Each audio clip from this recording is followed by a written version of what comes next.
Okay, welcome back. This is the last slide in topic nine's list of slides. So I'd like for us to talk a little bit about the Americas, our side of the planet, what was going on here during this age of imperialism. Okay. If you remember from an earlier chapter that we covered, earlier topic, by the early 1800s, almost all the former colonies in Latin America, which would basically cover from Mexico, the Caribbean, all the way down to the very tip of South America. These countries had gained their independence from largely from Spain. They had constitutions, they had republican governments, but unfortunately, this area was not as stable as you would think with forming republican constitutional governments. Lots of turmoil, lots of strongmen, caudillos, who come in and take over and run these countries just like Spain ran these countries before their independence. So very little actually changed on the ground in these Latin American countries. Mexico, they struggled from the 1820s up until the 1900s to create a stable government. Um, not all these rulers were good. Probably one of the most colorful ones in the early 19th century was Santa Anna. We are familiar with him in this country with his interactions with Texas. He's the one that defeated the Americans at the Alamo in 1836. He's the one that had to concede Texas independence. He also was the leader of Mexico during the Mexican-American War, which largely happened because of the disputes over Texas. He didn't come out of this too well because at the Treaty of Guadalupe Hidalgo, basically half of Mexico had to be given to the United States as a part of the treaty discussions. The Mexican cession, the largest amount of territory we ever gained at one time.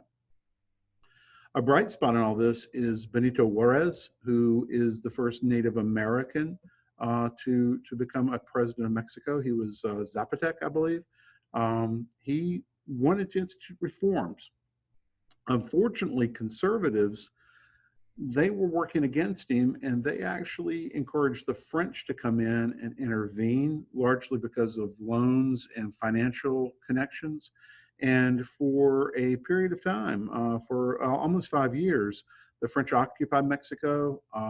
They were actually governed by an emperor, and the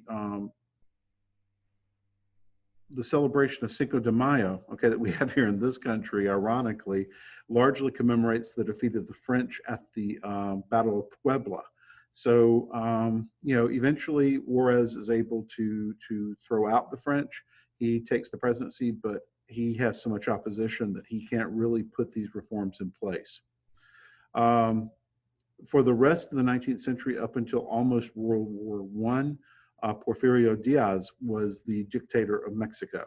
And he made a lot of connections with the United States, with other outside countries to come in and invest in Mexico. So there was a lot of economic growth that went on in Mexico in this time period. Unfortunately, he favored these companies often at the expense of Mexican citizens. And so Mexico was a miserable place in the early 1900s. A lot of immigration was taking place from Mexico into the United States, people fleeing these situations. In 1911, there was actually a civil war that broke out. The rest of Latin America was basically suffering from the effects of mercantilism, which, if you remember, keeps the colony economically dependent upon the mother country. All colonies did was produce raw materials, and they bought finished goods from the mother country. This is unfortunately the situation that continued with most of Latin America. So they produced the raw materials, and they were very dependent upon people from the outside. Some industrial development, but for the most part, that was kind of lagging behind. And as in Mexico, most people did not benefit from these things. Let's talk a little bit about the United States in this time period. We already were behaving as imperialists with our manifest destiny spreading westward. We did issue a statement it was not law, but it was the opinion of President Monroe in 1823 that we were going to pursue a policy of non-interference and non-colonization. Especially Europeans were going to abide by this. The Monroe Doctrine says that European countries will not interfere on this side of the world, and they will not colonize. And this is going to be important later, particularly in the early 1900s, as the United States begins to exercise control over some areas of Latin America. The Spanish-American War is really where we start to get our extra overseas empire, because we did have an empire in this time period. We defeated Spain. We gained Puerto Rico and Guam as territories, and Puerto Rico and Guam to this day are still a part of the United States. The people that live there are full U.S. citizens. We gained control over the Philippines, and we didn't let those people become citizens, but ultimately we did grant them their independence. We passed something called the Platt Amendment during this time period, which said that even though Cuba was independent, we reserved the right to interfere in Cuban foreign affairs. So, we're starting to stick our nose into the business of other countries in the Caribbean and Latin America. President Roosevelt, Teddy Roosevelt, in the early 1900s, he's pursuing a policy of direct interference in Latin American affairs, particularly if they are mismanaging money to keep other countries from coming in. So the Roosevelt corollary to the Monroe Doctrine basically says that the United States has the right to intervene in this side of the world. We basically began policing the Caribbean. We actually step into these countries that are listed here and interfere with their affairs. In some cases, we had a military presence there for years. Probably one of the biggest successes that we had in this time period was the construction of the Panama Canal.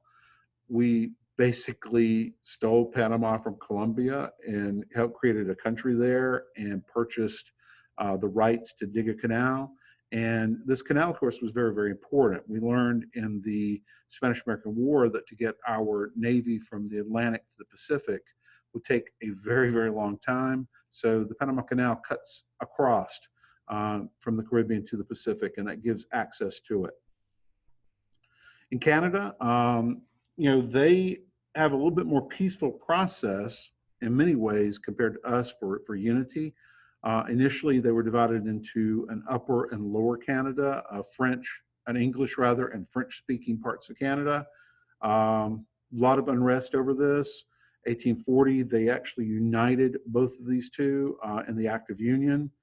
In 1867, the British created the North America Act, which basically allowed the Canadians home rule. They were independent pretty much in everything except foreign affairs. And by 1900, they were fully independent. So their process of becoming a country really was a little bit less stressful than ours. They did have a problem, though, with expansion because Native Americans and a group of people called Métis, people that are mixed Native American and European ancestry, those people often suffered from this expansion. You have a huge number of people migrating from Europe into Canada in this time period. So there's more than just English and French there. And of course, and kind of an ongoing thing, and we still see this today, is that their neighbor to the south, the United States, is large, is powerful, and sometimes wants to get its way at the expense of Canada. So that's kind of an ongoing thing. And to kind of wrap things up from what we've been talking about, you can see that in Latin America, there are basically no European powers here. There are some colonies that you see in North America, or excuse me, the northern part of South America.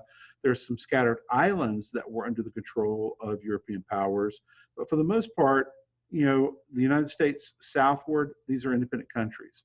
Canada becomes independent in this time period.